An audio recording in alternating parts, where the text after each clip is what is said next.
Hello all, welcome to my channel Mobilo Education. In this tutorial, we'll be learning how to use the Excel index match, similar version of VLOOKUP function. Okay, before going to an example, I'm requesting you to subscribe my channel if you haven't subscribed. Okay, for more tips and tricks. Now, apart from VLOOKUP, index and match is the most widely used tool in Excel for performing lookups.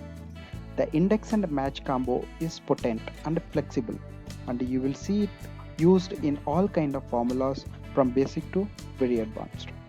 However, while VLOOKUP allows you to perform lookups with a single function, index and match requires two functions, the one nested inside another. Many users find this confusing because they are not used to combining function in Excel, so they avoid index and match. Combining functions is the key more advanced formula in Excel.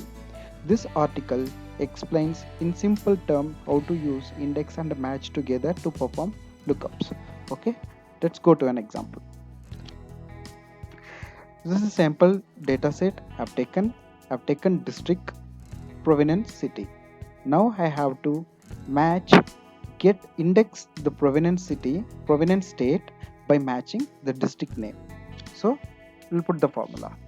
So is equal to index. Just put index and then select the indexable provenance city entire column. Just press F4 button to lock the cells, comma, and put match. Match. I'm going to match Apache with the district.